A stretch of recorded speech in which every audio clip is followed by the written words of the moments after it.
Hello. Good afternoon. Happy Sunday. And thank you for being here today in this Just Breathe live monthly webinar, which has been going on for 7 months now. This is the 7th edition, started in January. Katerina, hello. Hello. So if you guys are in the room there, just say hi. 2:30 in the afternoon in summertime. Let's see how this works. Jane, hello. Welcome. Thank you for joining today. So let's dive into our Just Breathe. As you know, the Just Breathe Live series has been going on for a little over a year. And each week I share wisdom around living in absolute surrender to the breath, which for me means living in absolute surrender to our heart, our inner intuition, inner guidance, our soul, our essence, whatever you would like to perceive it as. And apart from sharing each week on my YouTube channel and also on Facebook, I also have this monthly live webinar, which goes on for longer than just the usual 5-10 minutes a week. And I never have a fixed theme, but when we start, I do know our theme. So our theme today is going to start with a question. Hello, Krisha. And the question is, and then we're going to breathe a bit with that question and then move through and into deeper levels of awareness of this. So, what are your ceilings? This is my question. What are your ceilings? So today I invite you to dive into this knowingness for you throughout the session. And of course, if you would like to ask something in particular, or you would like me to share about something in particular, you're most welcome to share whatever it is in the chat, or even if you'd like to share your wisdom, please do in the chat. Hello, Pablo. Hello, Gregor. Hello. Welcome. So, for those of you who have just come in, the Just Breathe Live webinar for July is kicking off with this question. What are your ceilings? Hello, Mateja. What are your ceilings? And this ties into different things we're going to share. Hi, Serena.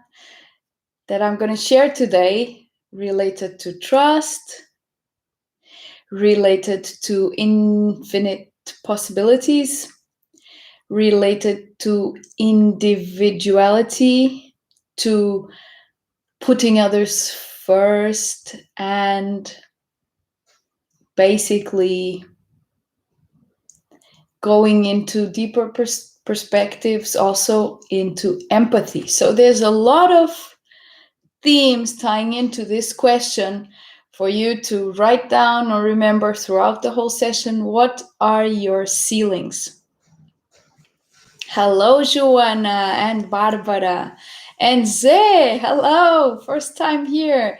And Margarida. Hello.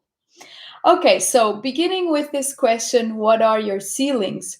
I'd like to bring in the perspective that of course, as creators of our perception, and of course, all of you are very aware of that, of being creators of our perception, we can habilitate or debilitate ourselves through our perception, because basically our whole construct, the whole way we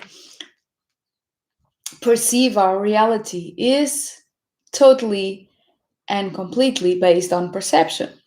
And perception is based on many different things: belief systems, cultural background, our roots, so our heritage, which family we're coming from, how we were raised, what we saw. Remember that children learn by imitation. They do not question what they are learning. And we have all been children. So, programming and patterns that we then create based on all of these belief systems, programming habits then ensue, which eventually makes sense to us depending on our constructs. So, more than creators of our perception, we are continuously constructing things that can rise us or that can make us implode, that can destroy us. And this is not only you and me, it's everyone in the whole extent of humanity. The collective of humanity is given the capacity to create perception and therefore reality. Doris, hello, welcome. So, beginning, remember the first question is, what are your ceilings? So this, of course, brings us to becoming aware of what it is that eventually, even unconsciously, might be creating a ceiling on any part of our reality that we experience as limited, in opposition to what we know our wholeness to be, which is unlimited. So here then starts the duality. Okay, but my wholeness is whole and therefore not limited by physicality, belief systems, and so on. And that's why most of the time we still keep the perception of our higher self, which is whole, of our wholeness, out there. Because it's hard to conceptualize that our wholeness is here. But that is only because of our ceilings. It's only because we perceive physicality to be a limitation. And as long as we perceive physicality to be a limitation, we will not be able to really marry human and divine. Because we keep on seeing separate things. We keep on noticing that our experience brings up limitations, though we also keep on tapping in to that deeper level of expanded consciousness from where we perceive unlimited, infinite potentials. And then it becomes a little bit hard to trust because we are perceiving both things as two, as separate. So the first ceiling I would like to invite us all today to really remove, overcome, is this ceiling that places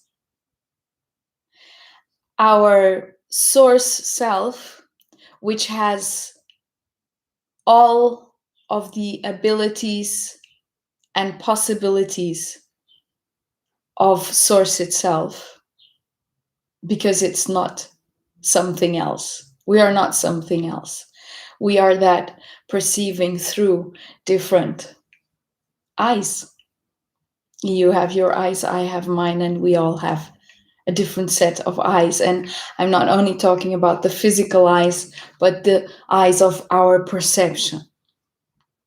So, the first ceiling, I'm really, really inviting everyone to look at is how far is there still a ceiling between what you perceive yourself to be in human physical form and what you perceive yourself to be as your divinity. How far away is the knowingness that you are the whole? So I invite everyone to please close your eyes and let's breathe a little bit with this.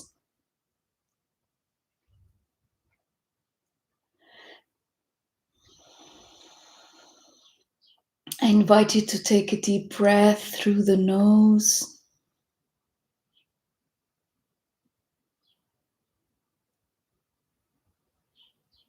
Inhaling through the nose deeply and softly. And also exhaling through the nose. When you inhale, fill your body.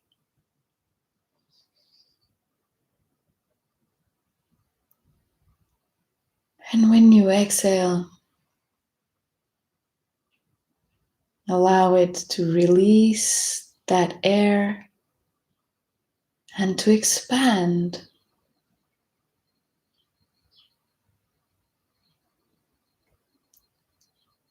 Bring all of your focus and attention to the breath.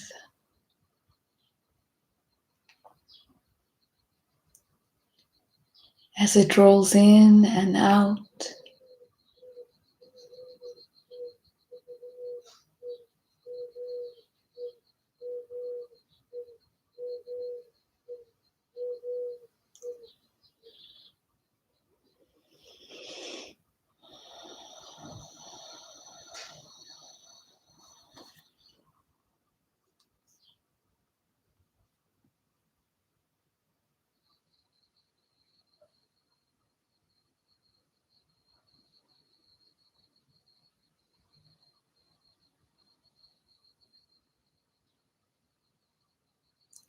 And as you breathe and gently land into your center, deep down in your belly,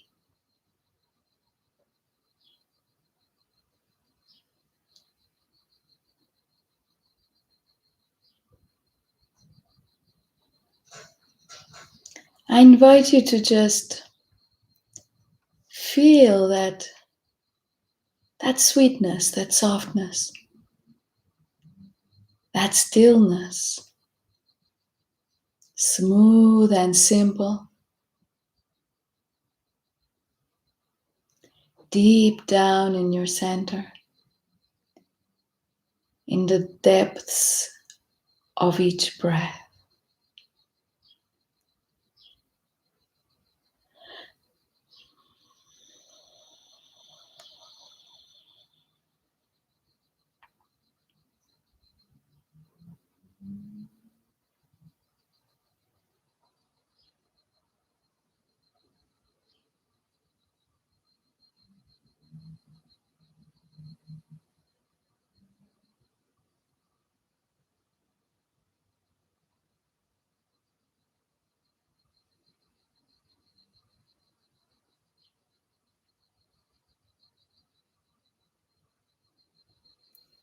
And now, in that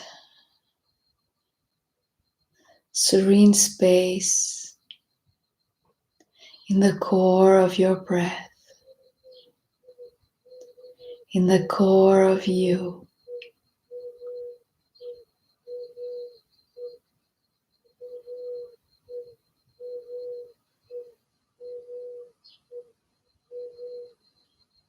I invite you to perceive, to become aware of whether you can remove some more of the separation between the human you perceive yourself to be and the divine you also have a knowingness of. Just allowing this that seems two to become more one.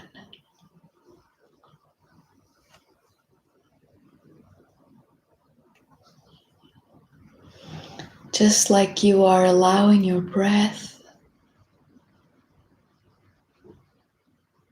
to hold you in one continuous circle of life.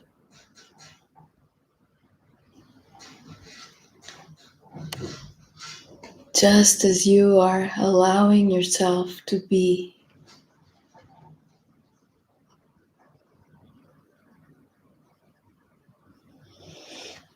in one place in your core where you can access the infinite multitude of your dimensions.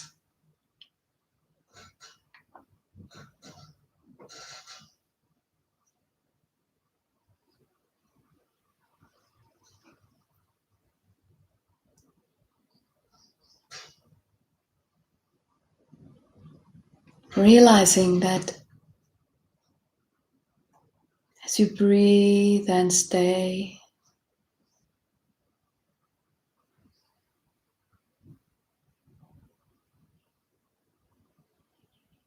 and trust and allow,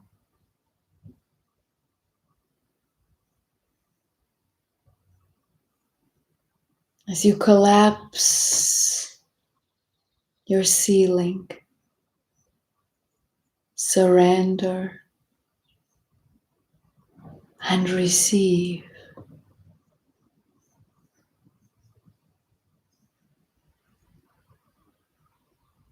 Notice how you feel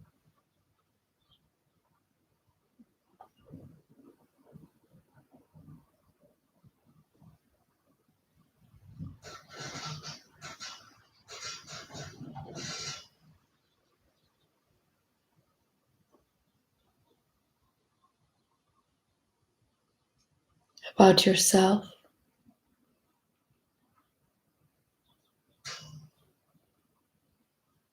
as a human, as a divine being, as a divine human.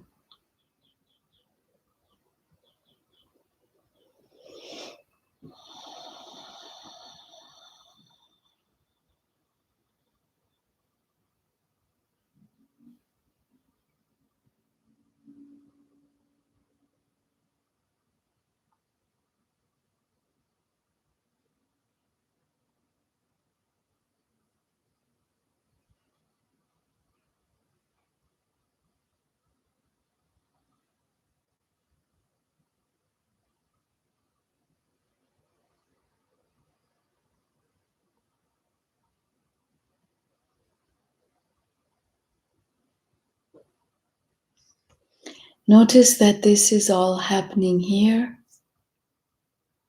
now, within your physical body as an anchor and a connection to more.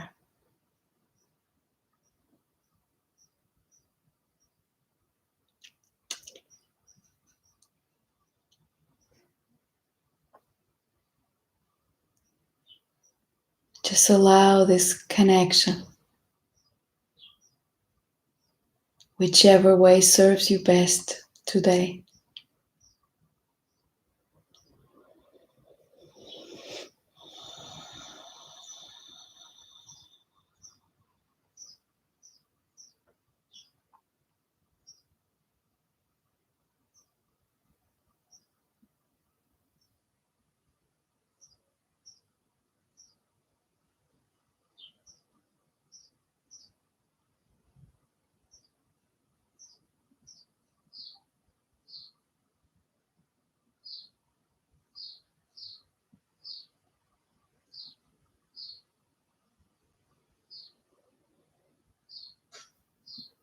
And from this inner space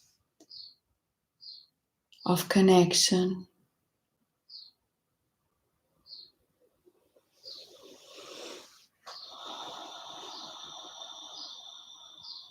of silence,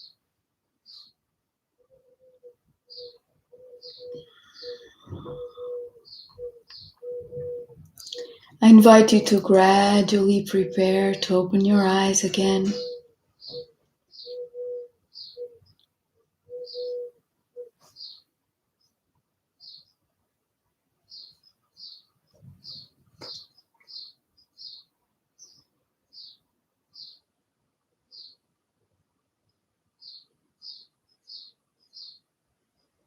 Gently.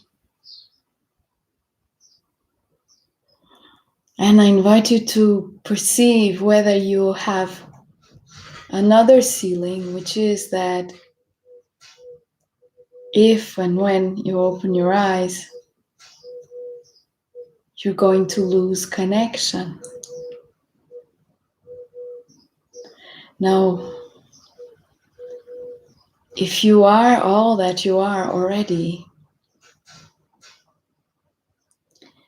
why would having your physical eyes open, viewing the world around you or your immediate environment, limit your perception of connection in any way? This is a ceiling, a belief. Maybe some of you have, I don't know. I'm just bringing it up. If you do, maybe you could let it go so that whenever you do have your eyes open, you realize that that does not change your connection.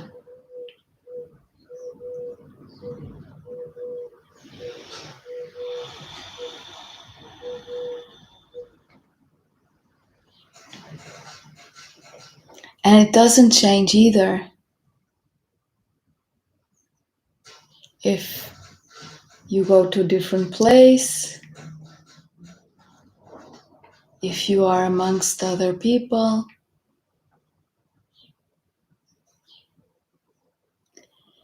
What changes is your awareness, your perception of yourself, of the environment around you, and of others. Now, then, if you realize that it becomes harder to maintain the connection, review your ceilings. What are your beliefs around these things? Beliefs are something that serves us for a certain period of time until it doesn't. It doesn't have to be fixed in stone. we certainly don't need to get angry at our beliefs either. And hopefully not fight against them, because otherwise we will be keeping them. We will be giving them a reason to exist. Anything that we fight against persists.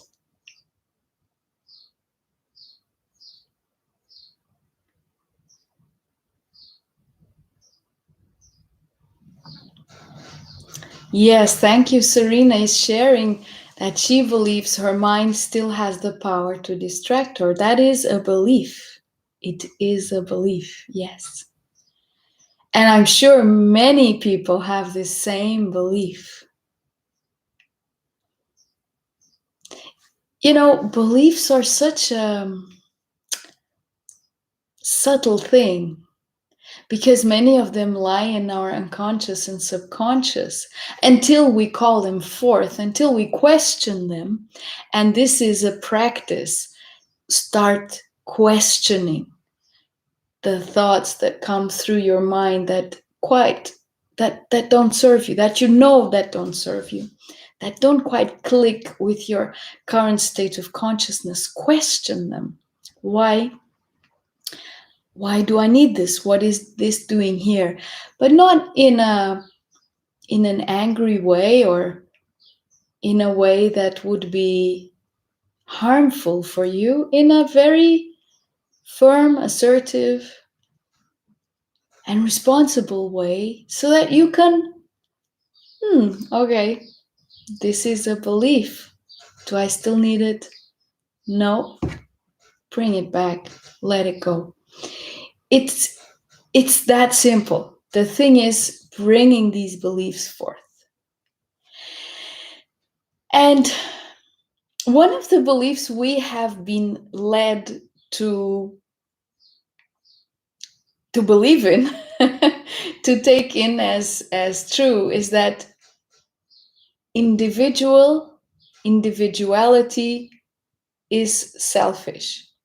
But the name, actually the word itself, is so wise. Individual. It means that you are non-divided in you. Isn't that amazing? That the word individual, which means non-dual, non-divided, may have been distorted to the point that we have been led to believe that it's something not to pursue. When in fact you can only collapse in that space of connection, in that space where you really honestly know the love that you are, where you really feel what unconditional love is, where you really realize source in you. You can only do it here in you. You can't do it through anyone else or because of anyone else. You can only do it in you.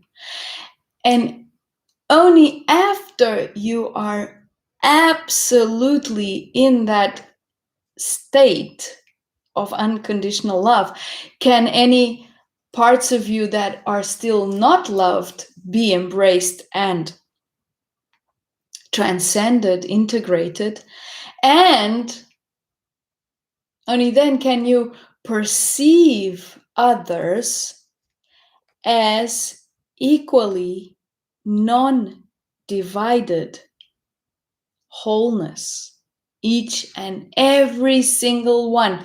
And furthermore, then realize there are no others. Because every single person, just as every single thing and every single situation in your reality, is serving something in you. It is either serving your belief systems, your programming, whatever, it's serving something. It is just energy serving you. So we, as projections of the same undivided source, now experiencing different facets of all that is possible, each one of us,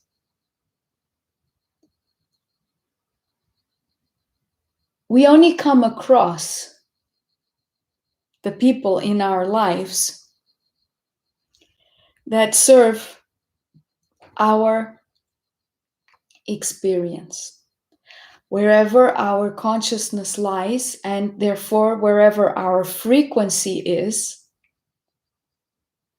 and therefore that is what brings the energy of our reality into existence.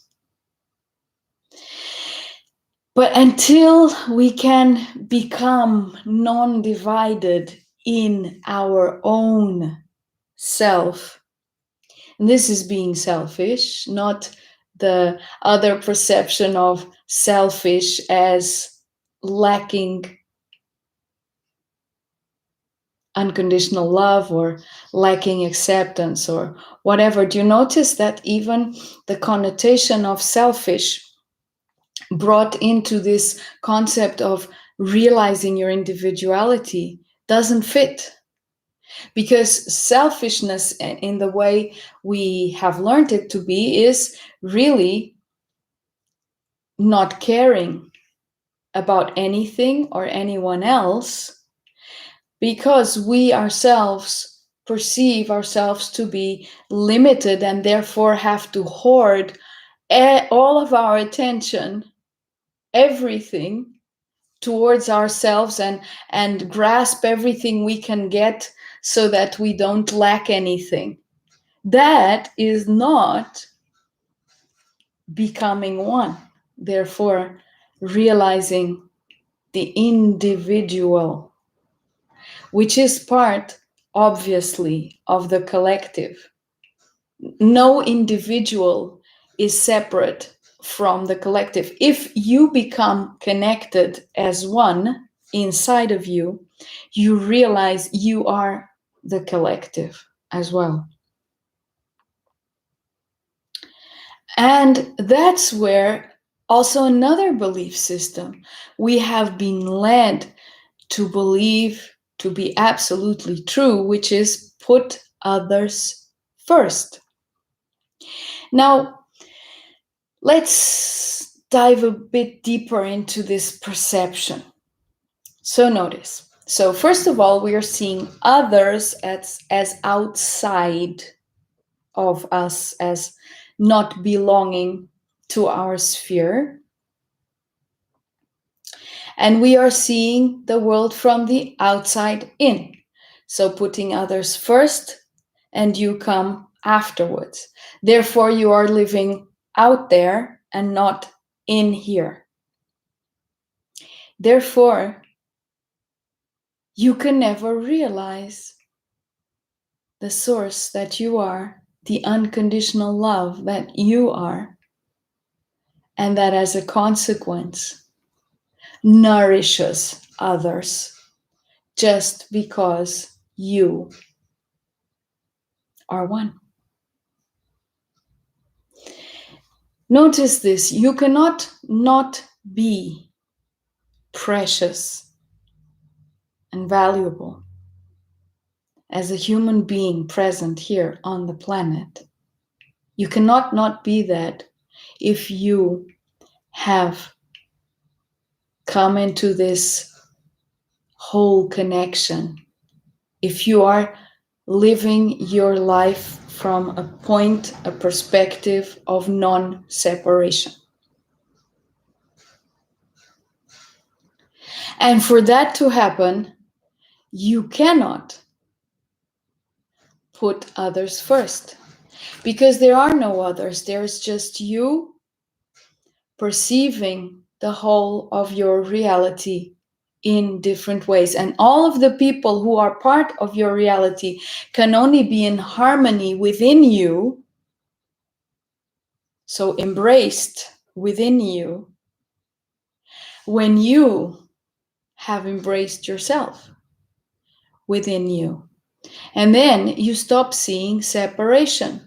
Therefore, you stop seeing others in that sense of them needing you more than you do. Even the concept of that need is coming from a point of lack. Of course, there have been many power interests, etc., behind the creation of this concept, and I'm not going to go into that. So it's easy to understand now how it became the bastion of our civilization. And I'm sure for you it's easy to understand that putting yourself first is in service of all others, because there are no others. This thing that there are no others is quite a conundrum for the mind to understand. But let's just leave it there to marinate. Leave it there to just be.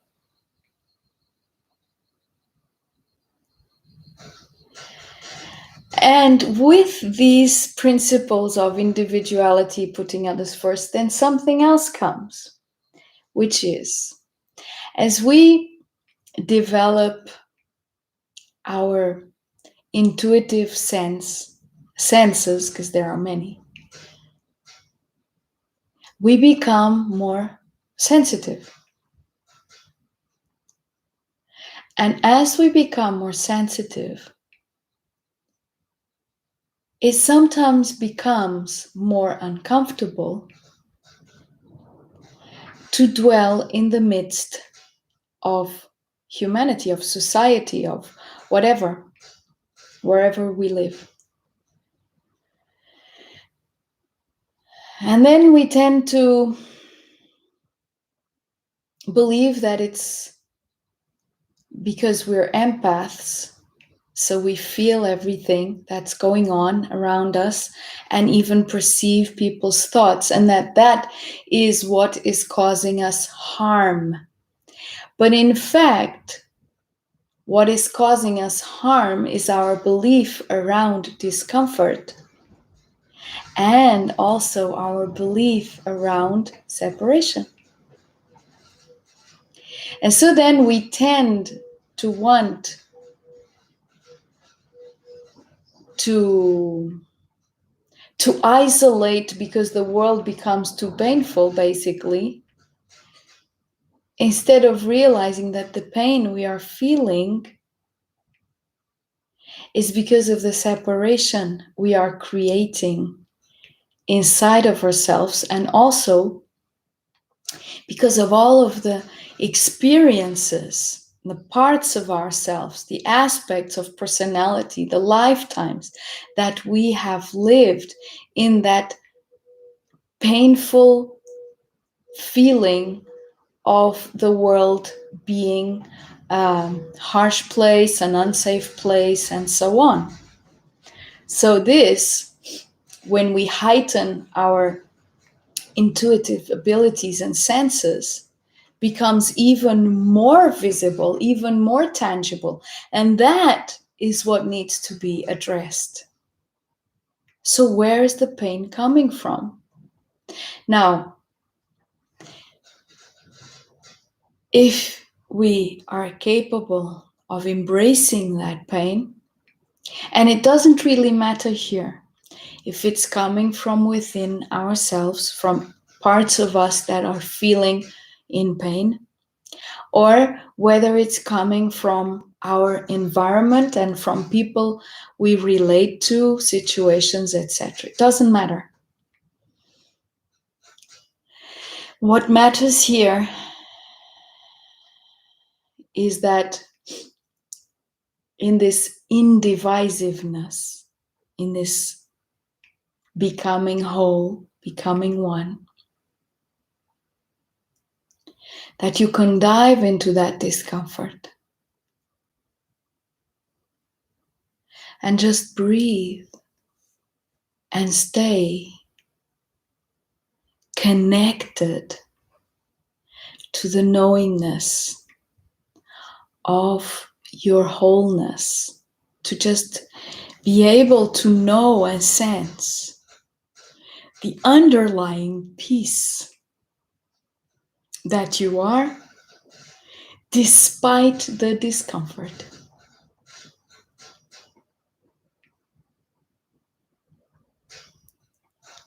Because at the end of the day, becoming unseparate, undivided, is just like blending. Now imagine that you really have no boundaries. Like you seem to have boundaries because we can see and perceive your physicality, but sense and realize that there's a lot of space in you. There's a lot of non-physical. And this is actually scientific. There is more space than matter, than whatever forms matter. The electrons and the protons and all of that stuff. Atoms. So the only difference between your physicality and the empty space around you is the way in which these atoms have congregated and aggregated to form your physicality. So whenever pieces of energy come your way into your system,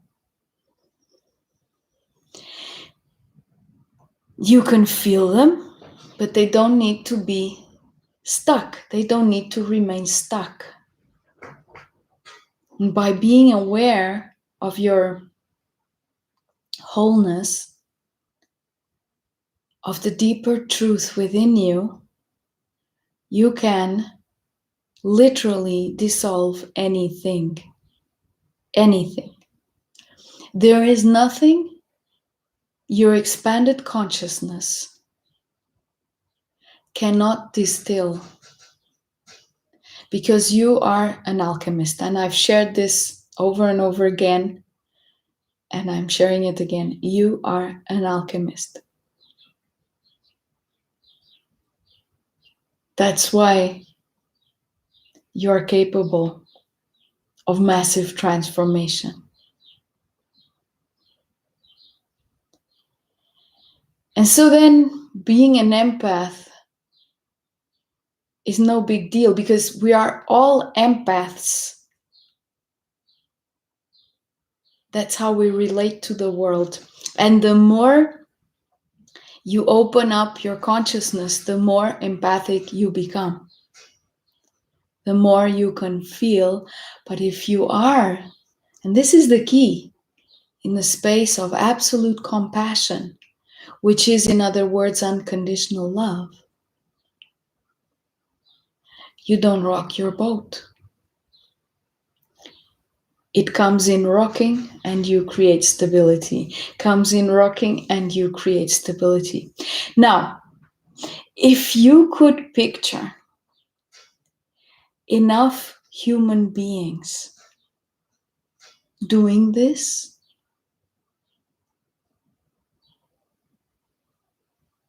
imagine the pool of stability,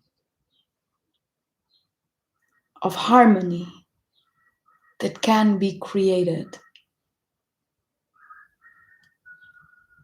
And with this, it can massively spread out, because that's just the way consciousness works. We have devised it to work that way.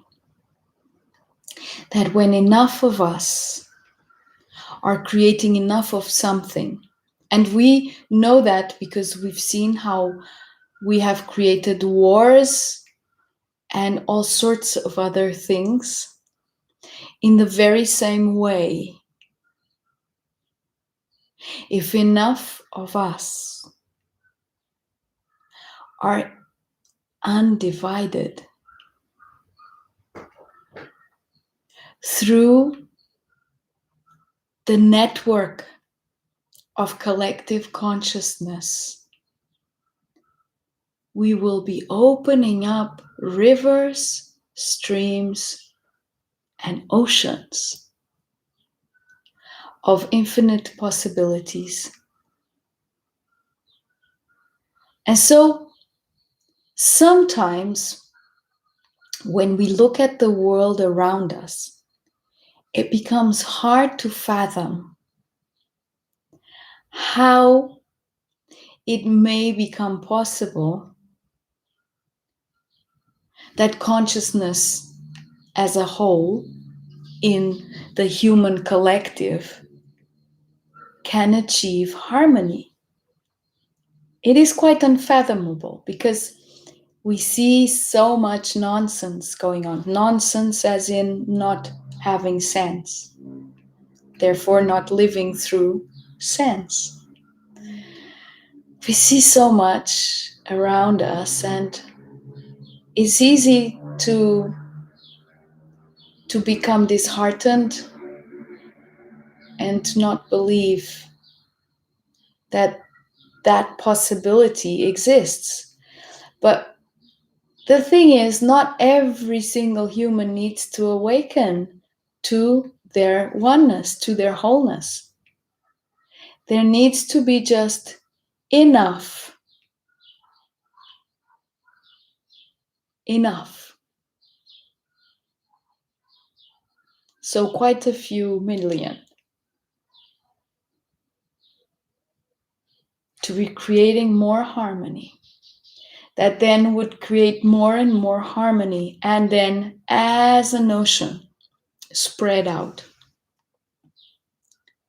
And we know that this is true from different studies, and even, for instance, now we know that if enough people become immune, for instance, to the virus that is roaming around there, and to any virus actually, then we create group immunity.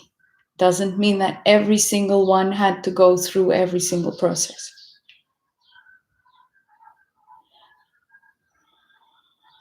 Just in the same way as we influence each other through our consciousness, through our belief around something within our cultural setting, and then a belief around something becomes that whole country's, that whole culture's belief. In the same way, if enough of us are capable of remaining stable and firm in the knowingness of our wholeness, of the fact that we are not separate as human and divine. We are just beings of infinite possibilities experiencing life through physical form, and therefore perceiving limitation because of having forgotten that on purpose, so that we could one day remember and have gone through all of those experiences that have expanded potentials and possibilities and consciousness as a whole. All of the experiences, whether we perceive them to be good or bad, light or dark. Because our isness, our essence, never stopped knowing who, and now saying he or she is tricky here because it's not a male or a female.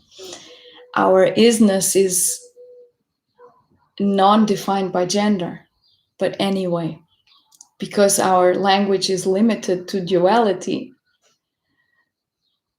I will use he or she just for the sense of sharing. So our essence always knew the purpose of this experience or these experiences of forgetting to then remembering, and always has been dwelling in full trust because it is a given, undoubted given,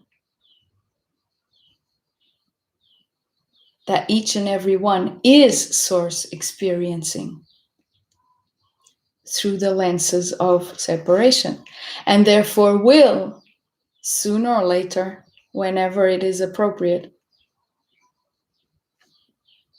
remember. So, if you have trouble with trust, my invitation is realize trust is in you and has always been there. It's an intrinsic quality of your nature as divinity expressed through human form. So there are all sorts of ceilings that have got in the way, and the doubts and all sorts that you have created on top of the trust that is already there. So just the same as the peace and the love and the joy is already there, the non-separation, so is trust. The only thing here is to be so firm with your human self that still perceives him or herself as separate, so firm that you define, that you choose to fall into trust. So basically, it's not the limited human perception that is going to trust anything, because the limited human perception can only perceive as far as his or her ceilings.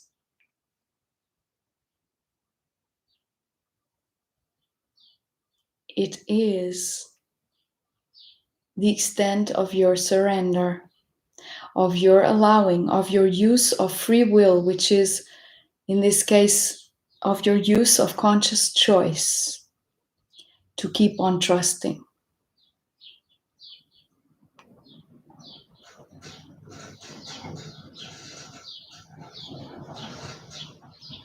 To keep on collapsing into one.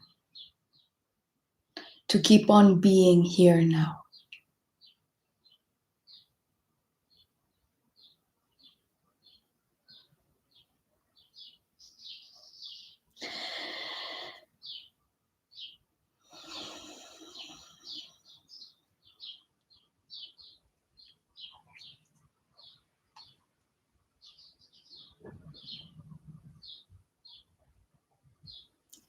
I invite you to take a deep breath with that.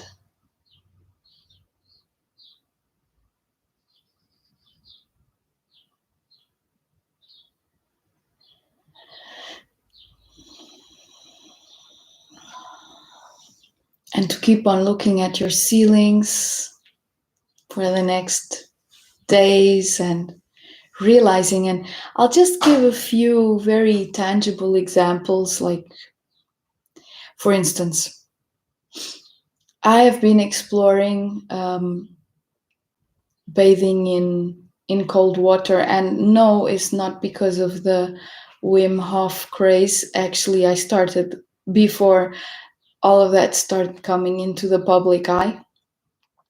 So once I went to a really, really beautiful beach with this turquoise blue water, and no one was bathing. And I asked myself, I wonder why. And then I found out that the water was absolutely freezing, but really, really freezing. But because that water was so welcoming to me, I chose to swim in it and play in it and dive in it and explore it. And I felt all sorts of sensations in my body. And it was an amazing experience that I did for several days. And then from then on, I decided to embrace cold water. And so I take cold showers every day. It's just a natural thing. And I go and bathe in the lake or even in the ocean, be it winter or summer, whatever. And so when I do this, I become aware, or I have become aware of belief systems that were there. And for instance, when the water was really cold in winter in the lake here nearby, I came across these beliefs. You might go into hypothermia. Something might happen. You might not be able to get out of the water. You're all alone, is then no one is going to be here. And this one didn't come in through me. Actually, someone else said that to me because it never had occurred to me. But whatever, it comes along, right? So many things. And I just kept on smiling and inviting these beliefs to dissolve and to be so present, to show that this experience was completely harmless and was enhancing my life force, my health, my immunity. And gradually, by allowing those beliefs to just slip away and dissolve without any conflict, but also without going along with them, it became so that now I can enter cold water without any of that, enjoying it, being okay, whether it's cold or warm. Or, of course, I also like warm water, but now I like both. So basically, it was removing the separation between hot and cold. And with that, everything else, like with meal times, foods, exercise, ways of doing things, the time that is needed, for instance, in the morning to get ready. Review these things. Review these beliefs. Review these habits. So I constantly push myself out of belief systems that I perceive to be roaming around. Whether they are mine or not is irrelevant. If they come my way, if anyone says something that is a belief system within some sort of whatever habit, I look at it and make my own choice. So is that going to be my truth? Or do I pass? This is trust, is realizing that you are creating your reality 100% of the time. And you are the one who chooses what you want to grab onto as a belief system, as a pattern that will reinforce what happens in your reality. How far can you trust? How much can you trust, for instance, that you are safe in your home? Release the idea that it can be burgled or something like that. And about your car, same thing. It is being coherent. For instance, I'm sure you know that insurance is created upon the pillars of fear. It is created upon the assumption that something will go wrong. Now, by law, we have several insurances that we have to have. Otherwise, we get a fine. But then there are a myriad of other insurances that we don't need to have. And that if we do, basically, we're reinforcing the idea that we believe that these things can happen. So it goes down into every little part of our existence. This trust that you are the creator of your own reality. To what extent can you open up to more of your infinite possibilities? Even your beliefs around work and what work is and what you've experienced as work before, and why does it have to be the same for another job or whatever? Like, I don't know, there's so many that we create and that are part of what we have lived, but don't have to be part of what we are now ready to live and perceive and create. And this, of course, all happens inside of you. So if you're eternally busy putting your attention out there, putting others first, you're not being the one that is of service by being the connection point for this huge ocean that can happen, that can spread throughout the whole of the human collective, in which we can, and this is possible,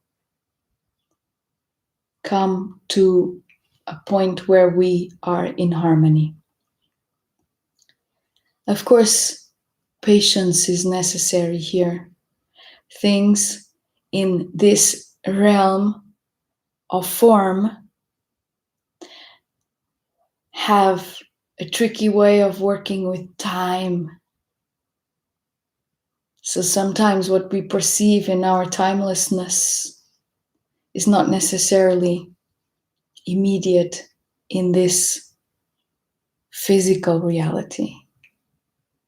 That does not mean that it shall not come to pass.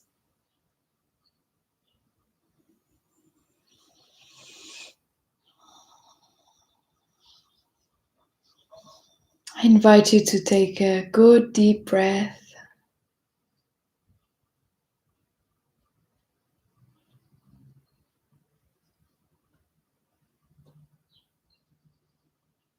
To just be in the warmth of you.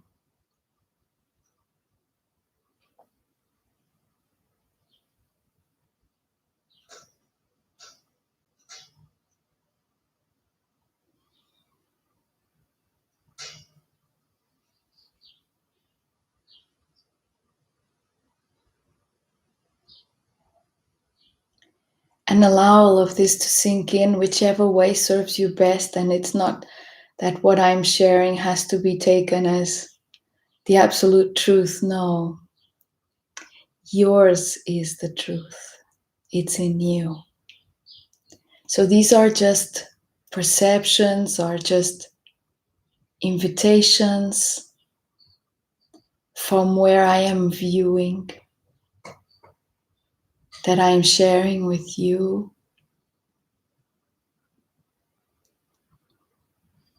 for you to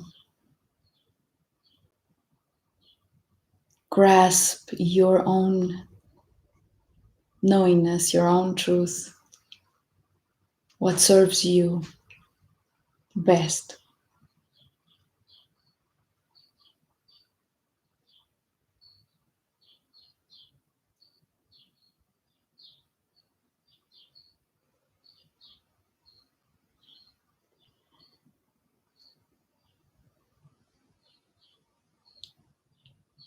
And what I'm sharing here is not just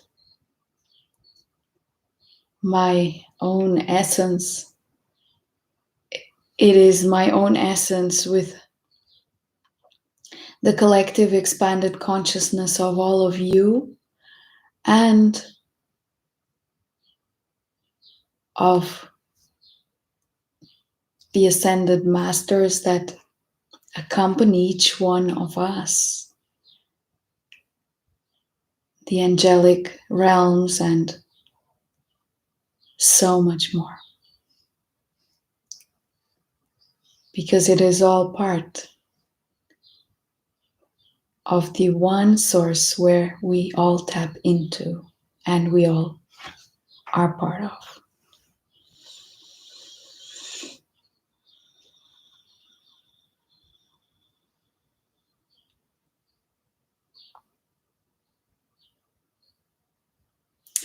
And so this is all for today's Just Breathe Live. I thank you so much for your presence. It is so smooth to feel you, to be here with you, silent and simple. It is that harmony I was talking about. And now picture that at a massive scale. Whatever you can imagine is possible.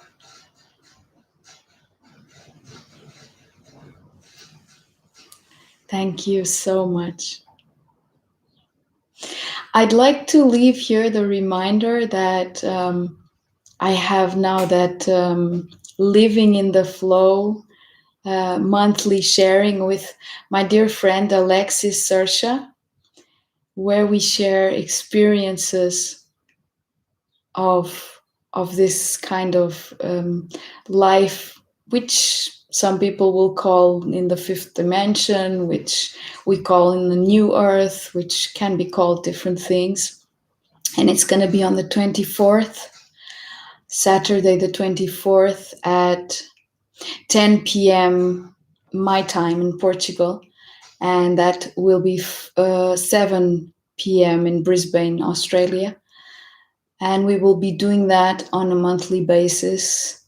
And we have done our first, and it was so wonderful. And I also have my monthly enlightening conversations, feeling into what's going on in consciousness, what is available in the now moment with Louisa Tanner Munson. Our enlightening conversations have been going on for a few months as well, and it has been an absolute pleasure. That will be on the 22nd at 4:40 p.m. Portugal time.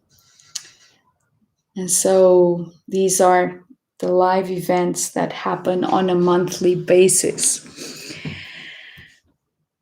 I am really grateful to be spending this time Sunday with all of you.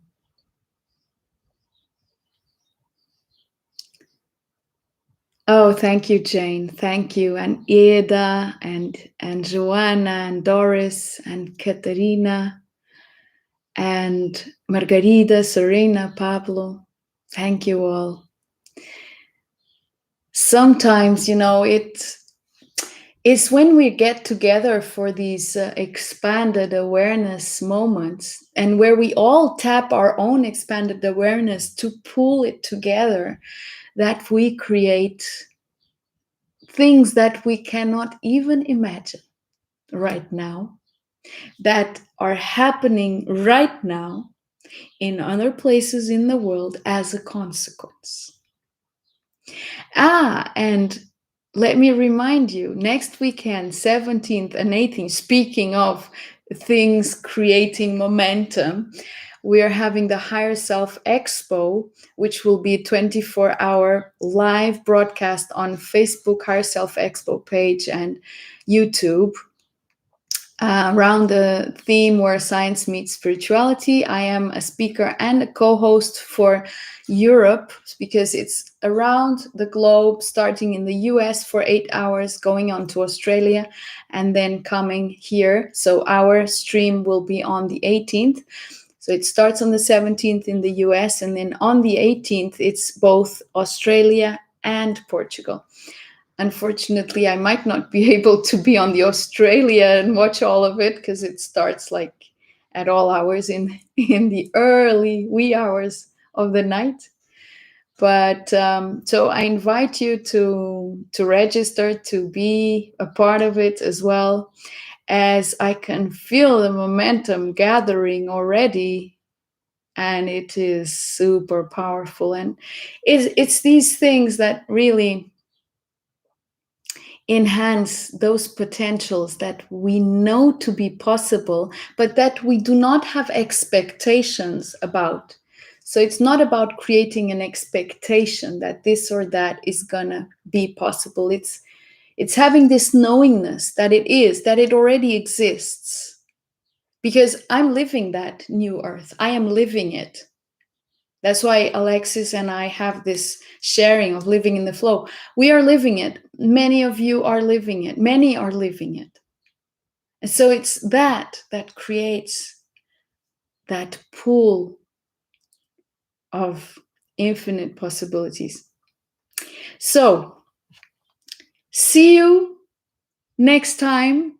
You know, it's always second Sunday of each month at 2:30 p.m. See you in August. All my love to you. A warm and loving hug. And thank you.